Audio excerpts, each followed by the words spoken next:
Bismillahirrahmanirrahim. Alhamdulillah. Assalamualaikum warahmatullahi wabarakatuh. Hari ini 26 Ramadan. Syukur pada Allah Subhanahu Wa Taala dengan limpah rahmat kasih sayang Allah Taala. Dah masuk waktu maghrib daripada kawasan Sungai Petani. Oi, sengap anak-anak dapat buka puasa. Seronok. Itu tandakan hari ini mereka gembira dengan menu apa yang ada hari ini. Terima kasih banyak atas Ustaz sudi berkongsi rezeki. Ada nasi biryani, ada ayam masak merah. Alhamdulillah. Ni ada daging, ada kambing, ada roti. Alhamdulillah. Sedap? Sedap tak?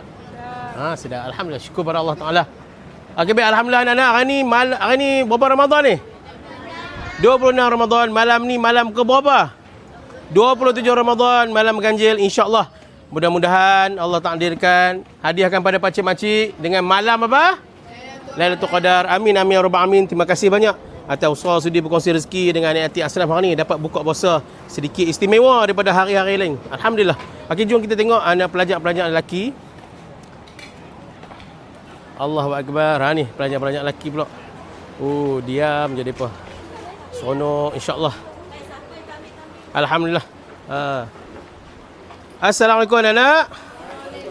Alhamdulillah, ni kita doa untuk ni yang berkongsi rezeki kita ni, mudahan dimurahkan rezeki, berikan kesihatan baik, dipermudah segala urusan dunia akhirat.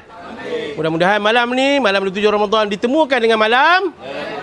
Amin, amin, rabbal alamin. Jazakallah khairan katsira. Okey, baik, bagi salam sekali lambai sini. 1 2 3. Assalamualaikum. Waalaikumsalam warahmatullahi wabarakatuh. Alhamdulillah, syukur pada Allah Taala.